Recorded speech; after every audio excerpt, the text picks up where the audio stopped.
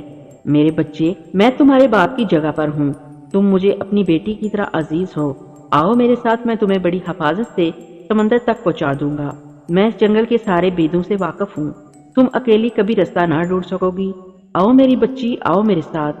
شکنتلا کی بدبختی آ گئی تھی، وہ جاسوس لکڑہارے کے ساتھ چل پڑی۔ اس بات سے یہ سبق حاصل کرنا چاہیے کہ ہمیں کبھی کسی اجنبی پر اعتبار یا بھروسہ نہیں کرنا چاہیے، وہ چپڑی چپڑی باتیں ہی کیوں نہ کرے۔ مکار لکڑہارا شکنتلا کو ساتھ لے کر جنگل میں سے گزر رہا تھا، اس کے پیر خوشی سے زمین پر نہیں ٹک رہے تھے، وہ ایک ایسی دولت کو اپنے ساتھ لیے جا رہا تھا جسے پا کر بادشاہ کو بے حد خوش ہونا تھا اور لکڑہارے کو بہت سا انعام دینا تھا۔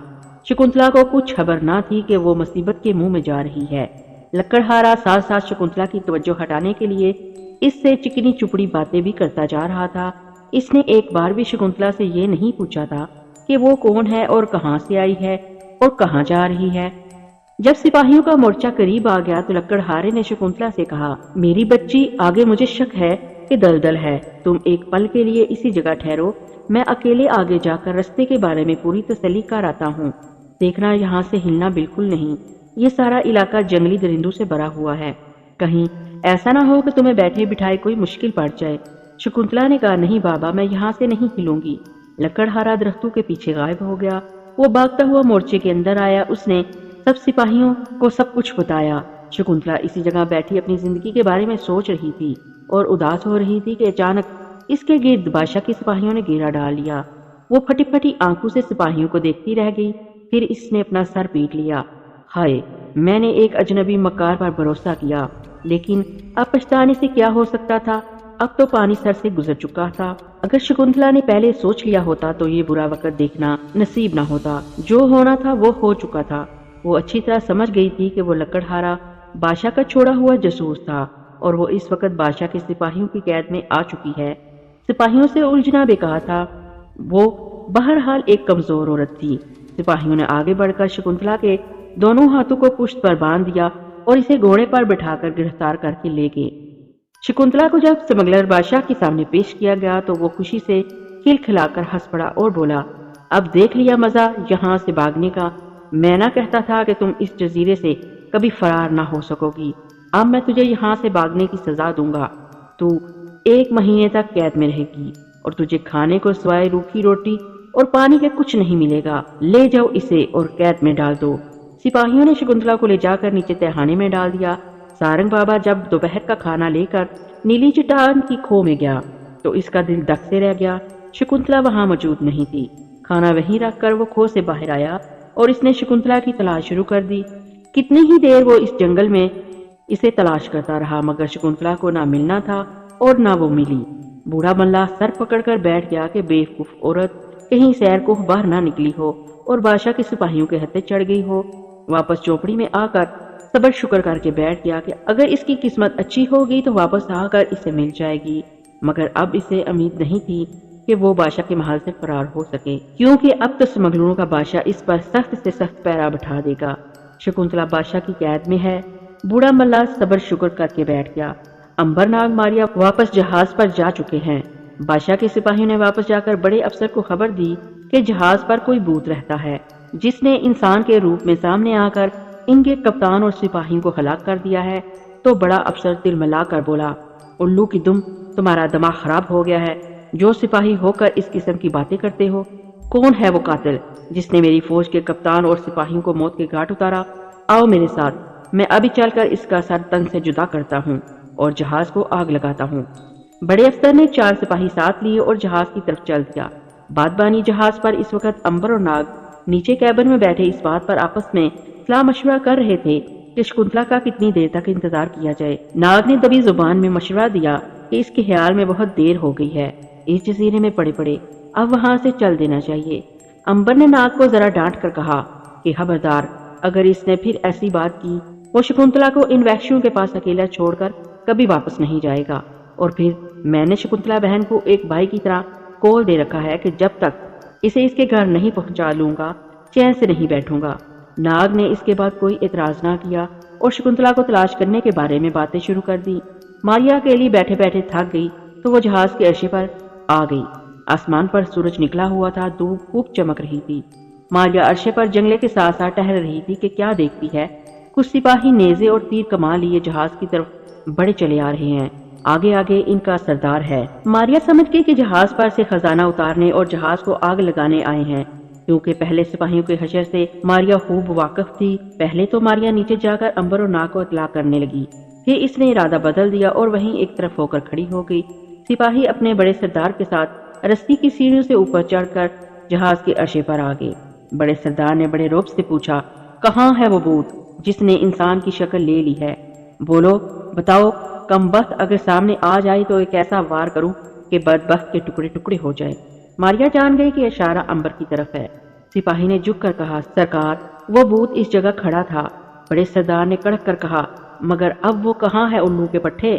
سپاہی نے خوشامد کرتے ہوئے کہا، سرکار، آپ کو دیکھ کر ڈر کے مارے بھاگ گیا ہے۔ یہ جواب سن کر بڑا سردار بہت خوش ہوا اور بولا، سپاہیوں، نیچے جا کر سارا خزانہ اٹھا کر اوپر لے آؤ۔ ہم اس خزانے کو سمیٹ کر شاہی محل لے جائیں گے اور جہاز کو بادشاہ کے حکم سے آگ لگا دیں گے۔ یہ حکم پا کر چاروں سپاہی سیڑھیوں کی طرف بڑھے۔ سیڑھیوں کے دروازے پر ماریا کھڑی تھی۔ جوں ہی ایک سپاہی آگے بڑھنے لگا، ماریا نے آگے ٹانگ اڑا دی۔ سپاہی ٹھوکر کھا کر منہ کے بل نیچے گر پڑا، پھر اٹھا، ماریا نے اسے پھر گرا دیا۔ اس دفعہ ماریا نے اس کی گردن پر اس زور سے مکہ مارا کہ اس کی چیخ نکل گئی۔ وہ واپس بھاگا، مجھے بچاؤ بچاؤ، بھوت ہے بھوت ہے۔ بڑے افسر نے گرکی دے کر کہا، بکواس بند کرو، کہاں ہے بھوت؟ میں بھی تو دیکھوں۔ پھر اس نے دوسرے سپاہیوں سے کہا، چلو تم بھی میرے ساتھ نیچے، اگر میں نیچے سے خزانہ نہ لایا تو باپ کا بیٹا نہیں۔ بڑا سردار آگے بڑھا ہی تھا کہ ماریا نے اسے بھی ٹانگ میں ٹانگ اڑا کر عرصے پر گرا دیا۔ بڑا سردار دھڑام سے عرصے پر گرا۔ سپاہیوں نے آگے بڑھ کر اسے اٹھایا۔ وہ جنجنا کر اٹھا اور ڈانٹ کر بولا، یہ کس نے مجھے پیچھے سے دھکا دیا تھا؟ حضور، ہم آپ کو دھکا دینے کی جرات کیسے کر سکتے ہیں بھلا؟ بکواس بند کرو اور آگے بڑھو۔ سپاہیوں نے قدم اٹھایا ہی تھا کہ ماریا نے ایک سپاہی کا نیزہ اس کے ہاتھ سے چھین کر اس زور سے اس کے سر پر مارا کہ وہ لہو لہان ہو کر چکرا کر نیچے گر پڑا۔ نیچے امبر اور ناگ نے اوپر گڑبڑ کی آوازیں سنی تو وہ لپک کر اوپر آ گئے۔ کیا دیکھتے ہیں کہ سپاہیوں کی مرمت ہو رہی ہے، سمجھ گئے کہ یہ کام سوائے ماریا کے اور کسی کا نہیں ہو سکتا۔ بڑے افسر نے جو امبر اور ناگ کو سامنے دیکھا تو غصے میں دھاڑا، گرفتار کر لو ان دونوں کو، یہی دونوں ڈاکو ہیں جو جھوٹ موٹ بھوت بن کر جہاز کا خزانہ لوٹنا چاہتے ہیں۔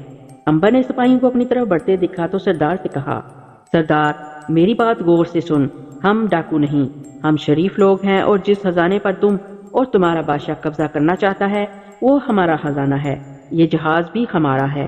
سردار اور سپاہی کہکا لگا کر ہنس پڑے۔ سردار نے کہا، ابھی تمہارے کسی آدمی نے ہمارے ایک سپاہی کو شدید زخمی کر دیا ہے، ہم اس کا بھی تم سے بدلہ لیں گے۔ تم ڈاکو ہو، ہم تمہیں پکڑ کر بادشاہ کے پاس پیش کریں گے۔ امبر نے ناگ کی طرف دیکھا اور کہا، کیوں ناگ، کیا خیال ہے گرفتار ہو جائیں؟ ناگ نے کہا، ہاں، میرا خیال ہے کہ گرفتار ہو جانا چاہیے۔ امبر نے سردار سے کہا، لو بھائی، ہمیں گرفتار کر کے بادشاہ کے سامنے پیش کر دو۔ اس کے ساتھ ہی سپاہیوں نے دونوں کو زنجیروں میں جکڑ لیا۔ ماریا نے امبر کے قریب جا کر کہا، امبر بھائی، یہ آپ نے کیا کر دیا؟ میں ان سپاہیوں کو ہلاک کر کے آپ کو چھڑانے لگی ہوں۔ امبر نے سرگوشی میں کہا، میں نے جان بوجھ کر ایسا کیا ہے ماریا، اس طرح شاید ہمیں محل میں جا کر شکنتلا کا کچھ اتا پتا مل سکے۔ سپاہی امبر اور ناگ کو گرفتار کر کے جہاز سے اتر گئے۔ ماریا بھی ان کے ساتھ ہی گئی۔ سپاہی دونوں کو لے کر سمگلروں کے بادشاہ کے پاس آ گئے۔ سمگلروں کے بادشاہ نے امبر کو پہچان کر کہا، تم پھر آ گئے، گویا یہ ساری کارستانی تمہاری ہی تھی، بہت خوب۔ اب میں تمہیں ایک ایسے قید خانے میں ڈالوں گا جہاں سے تم ساری زندگی بھی باہر نہیں نکل سکو گے۔ امبر نے کہا، اے شخص، میری بات کو غور سے سن، میں تمہارے پاس اپنے آپ کو گرفتار کر کے لایا ہوں، ورنہ تمہارے کسی سپاہی میں اتنی جرت نہیں کہ مجھے ہاتھ بھی لگا سکے۔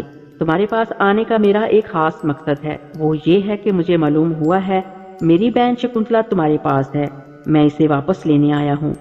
بادشاہ نے گردن اونچی کر کے غرور سے کہا، اے بد نصیب قیدی، اگر تو چاہتا ہے کہ میں تجھ پر رحم کروں اور تجھے بھوکے کتوں کے آگے نہ ڈالوں تو میرے پاؤں پکڑو اور مجھ سے رحم کی بھیک مانگو۔ اگر اس کے بعد تم نے شکنتلا کے بارے میں کچھ پوچھا تو میں تمہاری زبان کاٹ کے رکھ دوں گا۔ اب ناگ نے کہا، تو نادان ہے بادشاہ، اگر تمہیں معلوم ہو جائے کہ تو کن کے آگے کھڑا بات کر رہا ہے تو اسی وقت ہمارے پاؤں پر گر کر ہم سے رحم کی بھیک مانگے گا۔ بادشاہ نے کڑک کر کہا، بکواس بند کرو۔ پھر اس نے جلاد کو حکم دیا کہ عنبر اور ناگ کو شاہی محل کے اوپر والی چھت پر لے جا کر ابھی اور اسی وقت قتل کر دیا جائے اور ان کے سر کاٹ کر بادشاہ کے حضور پیش کیے جائیں۔ جلاد نے سر جھکایا اور سپاہی عنبر اور ناگ کو لے کر محل کی چھت پر آ گئے۔ ماریا بھی پیچھے پیچھے چلی آ رہی تھی۔ محل کی چھت پر سپاہیوں نے عنبر اور ناگ کو لکڑی کے ایک شکنجے میں کس دیا تاکہ گردن پر تلوار مار کر اسے الگ کر کے بادشاہ کے حضور پیش کیا جائے۔ ماریا بڑی حیران تھی کہ عنبر اور ناگ کچھ نہیں کر رہے۔ جلاد تلوار لے کر کھڑا سامنے ہے اور کپتان کے اشارے کا منتظر ہے۔ کپتان نے رومال سے اشارہ بھی کر دیا کہ ناگ نے زور سے پھنکار ماری اور سیاہ کالا سانپ بن کر سامنے آ گیا۔ اس نے سانپ کا روپ بدلتے ہی جلاد کو ڈس دیا۔ جلاد لڑکھڑا کر گرا اور گرتے ہی مر گیا۔ ماریا نے آگے بڑھ کر عنبر کی رسیاں کھولی اور وہ آزاد ہو گیا۔ پھر ماریا، عنبر اور ناگ دوبارہ بادشاہ کے دربار میں آئے۔ بادشاہ نے جب ناگ اور عنبر کو آزاد دیکھا اور دربار میں اپنی طرف بڑھتے دیکھا تو اس نے دربار میں کھڑے سپاہیوں سے کہا کہ ان کو گرفتار کر کے قتل کر دو ابھی میرے سامنے۔ دربار میں 6-7 سپاہی کھڑے تھے۔ وہ آگے بڑھے ہی تھے کہ ناگ نے سانپ کا روپ بدل لیا اور بادشاہ کی آنکھوں کے سامنے 2 سپاہیوں کو ڈس کر ہلاک کر دیا۔ ماریا نے نیزے مار کر 2 سپاہیوں کو ہلاک کر دیا۔ عنبر مسکرا رہا تھا اور کہنے لگا، اے غافل بادشاہ، میں تمہیں آخری بار خبردار کر رہا ہوں، اگر اب تو نے ہم میں سے کسی پر حملہ کرنے یا کروانے کی کوشش کی تو اب کے ہلاک ہونے کی باری تمہاری ہوگی۔ بادشاہ اسی جگہ ٹھٹک کر رہ گیا۔ اس نے اشارے سے سپاہیوں کو رکنے کے لیے کہا اور عنبر سے پوچھا، تم جادوگر ہو؟ تم کیا چاہتے ہو؟ شکنتلا میرے پاس نہیں ہے، اس کے علاوہ اگر کچھ مانگنا چاہتے ہو تو مانگو۔ عنبر نے کہا، ہم صرف شکنتلا اور اپنے جہاز کو لینے آئے ہیں، ہمیں شکنتلا واپس کر دو تاکہ ہم اپنے جہاز میں بیٹھ کر واپس چلے جائیں۔ بادشاہ مکاری سے بولا، میں اپنی ہار مان لیتا ہوں، میں ہار گیا تم جیت گئے، لیکن میں قسم کھا کر کہتا ہوں کہ شکنتلا میرے پاس نہیں ہے۔ تم اپنا جہاز اور خزانہ جس وقت چاہو لے کر واپس جا سکتے ہو۔ عنبر اور ناگ کو یقین ہونے لگا کہ شکنتلا واقعی وہاں محل میں نہیں ہے۔ ناگ نے ماریا سے سرگوشی کی تو اس نے بھی یہی کہا کہ اگر شکنتلا محل میں ہوتی تو ضرور کہیں نہ کہیں دکھائی دیتی، اس لیے یہاں سے چلے جانا ہی بہتر ہے۔ عنبر نے بادشاہ سے کہا، ہم تمہاری بات پر اعتبار کرتے ہیں، ہم کل یہاں سے کوچ کر جائیں گے۔ بادشاہ کے محل سے نکل کر تینوں بہن بھائی اپنے جہاز پر آ گئے۔ یہاں آ کر عنبر نے ناگ سے مشورہ کرنے کے بعد ماریا سے کہا، ماریا بہن، اب جب کہ ہم صبح یہاں سے جا رہے ہیں تو میں چاہتا ہوں کہ تم محل میں جا کر سارے کمروں کا ایک چکر لگا کر دیکھو کہ شکنتلا وہاں موجود ہے یا نہیں، کیونکہ ہو سکتا ہے بادشاہ ہم سے جھوٹ بول رہا ہو۔ ناگ نے کہا، ہاں، ایک بار تلاشی لینے میں کیا حرج ہے، کم از کم اس کے بعد ہمیں افسوس تو نہیں رہے گا کہ کاش ایک بار پورے محل کی تلاشی لے لیتے۔ ماریا بولی، ٹھیک ہے، اگر آپ لوگوں کی یہی رائے ہے تو میں ابھی جا کر محل کا کونا کونا چھان مارتی ہوں، اگر وہ کہیں ہوئی تو ضرور پتہ چل جائے گا۔ ناگ اور عنبر جہاز پر ہی بیٹھے رہے اور ماریا جہاز سے نکل کر محل کی طرف روانہ ہو گئی۔ محل کی ڈیوڑی پر سخت پہرا تھا، لیکن ماریا چونکہ غائب تھی اس لیے اسے کوئی نہیں دیکھ سکا۔ وہ بڑی آسانی کے ساتھ ان کے سامنے سے گزر کر محل کی پہلی منزل پر آ گئی تھی۔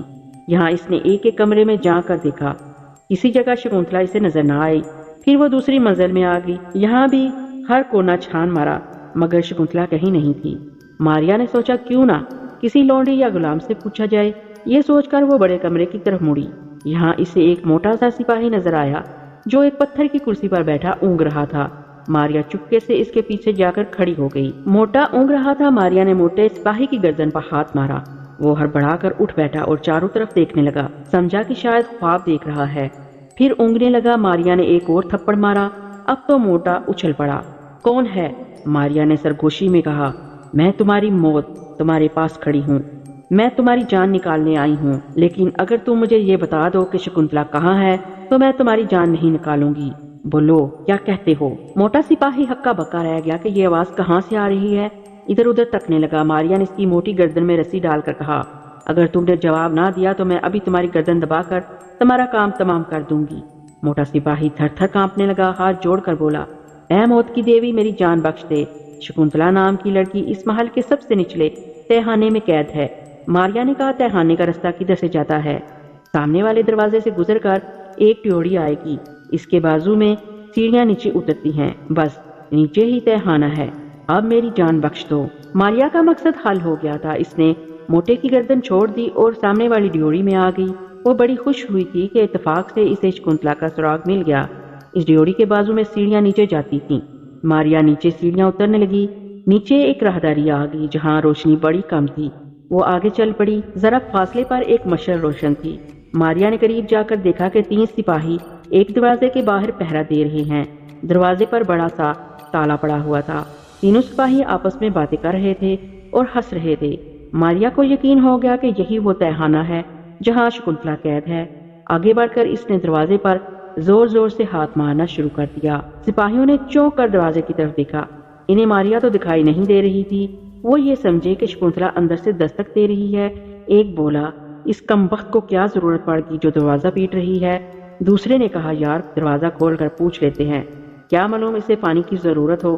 تیسرا کہنے لگا، نہ بھائی ایسا نہ کرنا، بادشاہ کا سخت حکم ہے کہ سوائے روٹی پانی کے وقت کے اور کسی وقت بھی دروازہ نہ کھولا جائے، اس لیے چپ کے بیٹھے رہو۔ ماریا دروازے پر ہاتھ مارتی رہی مگر سپاہیوں کے کانوں پر کوئی اثر نہ ہوا۔ جب شکنتلا نے آواز سنی تو بڑی حیران ہوئی کہ یہ دروازہ کون کھٹکھٹا رہا ہے، مگر وہ چپکی ہو کر بیٹھی رہی۔